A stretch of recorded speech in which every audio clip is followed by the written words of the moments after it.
Hey everybody, how's it going? My name is P. Lee, and I just wanted to come on here and share with you, I guess it's my pet peeve. So I am a chemist. I am also in the natural cleaning movement. So I am one of those people that is looking for natural alternatives to be able to clean my home, to be able to degrease my stove and my oven, to be able to make sure that things are sanitized in my home, but I want to do it without toxic chemicals. So if you jump onto Google for any length of time, it will tell you that the best cleaning options for you to use to disinfect your home is a nice jar of, or a nice gallon of white vinegar. And here's some good old baking soda. So I know this is a YouTube live, but maybe you can comment in the comments below how many of you guys are using vinegar and baking soda to clean your homes. So please just go ahead and put that in the comments. I would love to hear from you. So the reason for this video, and I've thought about it many times and I've just never done it, but the reason for this video is I started thinking about the reaction that happens if you have ever mixed baking soda and vinegar together. You know that it bubbles, right? So if you haven't done this, I suggest that you take out your baking soda and your vinegar and you put some baking soda first. So I'm gonna do this in my little jar here. You've been up, so somebody says they've been using baking soda to clean the kitchen with vinegar and it works great. So what I wanna know is, how are you using it? Are you combining the vinegar? Oh, that's too much. That's going to really fizz. Are you combining the vinegar and the baking soda before you start cleaning? Or do you clean with one first and then the other? So that is the big takeaway that I want you to get here, is how you can clean with baking soda and vinegar and how you should not clean with baking soda and vinegar. So I recently saw on social media a post that said they're making their own do-it-yourself cleaner, and what they're combining is baking soda in a glass bottle with vinegar in a glass bottle and some yummy essential oils. Now, I definitely love to clean with essential oils. I use it in my Rainbow vacuum, which is a water filter, so there's no need to clean a filter. There's no dust being redistributed in the air like a traditional vacuum, and it actually purifies the air. It's a water reservoir, and I just put essential oils directly in there to freshen the air. So I'm all about using essential oils in your cleaning products. But so let's say, okay, so Redacram is saying that he uses just the baking soda to clean, and he's been using it for over a year now. So that's great. Baking soda by itself is a great scrubber, and you can use it on your hard stuck on foods, on your pots and pans, on the stove. It's a great way to clean. You can clean your toilets with it. It's a great way to scour. All right, so as you know, if you've ever taken elementary school science or junior high science, I'm not sure when they do it. If you add, if you add a little vinegar to baking soda, you can see what happens there. There is a bubbling action, okay? So what's happening here, people? This is chemistry, okay? And if you know anything about chemistry, chemistry is the study of matter and how it changes states, right? A chemical change is something that once it has changed, you cannot get it back to its original state.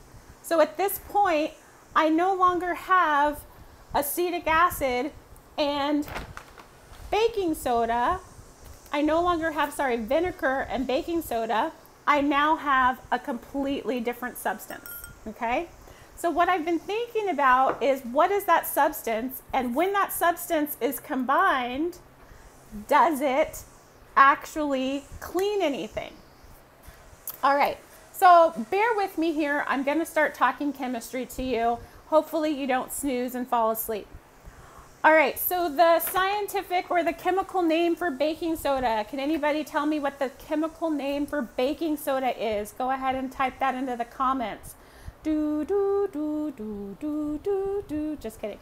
All right, so type in the chemical name for baking soda and the chemical name for vinegar, which I just said on an accident. So if you were listening, then you'll know the chemical name for vinegar. Okay, so what I'm gonna do now is I'm going to turn my camera around. Hopefully I can do that. All right, let's see, can you see this? Okay, so here I did a little chemical equation. So the chemical name for baking soda is sodium bicarbonate, and the chemical name for vinegar is acetic acid. So sodium bicarbonate is a weak base, and acetic acid is a weak acid, okay? When an acid and a base combine together, they neutralize each other. So when you're using a base, it has a certain pH, so it's a pH over 7. When you're using an acid, it has a pH lower than 7. So here, you're using a weak acid and a weak base. When you combine them together, what you end up with is water, carbon dioxide gas, sodium ions, and acetate. So here, this is the acetate, right? Okay, or another way to think of that is, when you first combine it, you're actually creating a weak acid, carbonic acid. So carbonic acid is a very weak acid, and it's also very unstable. Okay, so it's a very unstable acid, meaning that it wants to break down to its most stable components, and that most stable component is water and carbon dioxide. Okay, so I'm going to let you look at that for a second. Pan back. Move my big hand out of the way. There you go. So screenshot that. And now, what does that mean? Okay, so if I want to clean something, I need it to have the right chemical properties to be able to break down that grease, to be able to get off that stuck on food or that dirt, or to be able to disinfect, right?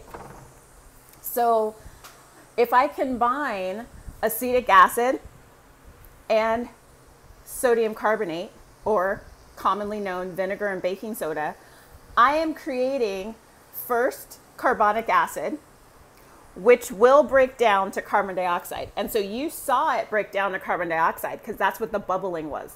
That bubbling carbon dioxide is a gas. So when it started bubbling, it was basically releasing carbon dioxide. So now that carbon dioxide is no longer in this container. So you can't go back to acetic acid and sodium carbonate. You can't. So anyway, what is my point here? My point is that you need to be really, really careful when you go on the internet to get DIY suggestions for how to make chemical cleaners or toxin-free natural chemical cleaners, and make sure that you know whether or not you're actually creating a chemical reaction. So you're creating an acid in the beginning, and then after that acid, then you're actually neutralizing it, and all you have left is acetate ions and sodium. Or the acetate ion and the sodium, I'm going to pan back to this, hold on a sec. Okay, so this acetate ion, you see it has a negative charge, and this sodium ion has a positive charge. So they're going to like each other, okay? Opposites attract in chemistry. They're going to like each other, they're going to get together, and it's going to become sodium acetate, okay? Sodium acetate's not going to clean nothing. Sorry, I'm just telling you. It's not going to clean anything. So when you're using natural cleaners, make sure that you keep that in mind, okay? You can take advantage of that acid reaction sometimes. So like one thing that we can do is we start with the baking soda, we use it for that scrubbing power, and then we can follow it up with the vinegar to help lift and remove what you have scrubbed off. So that is a chemical reaction that you can do, but don't get a glass bottle, put vinegar and baking soda together with essential oils and expect to clean anything. All right, you guys have a great day. Bye.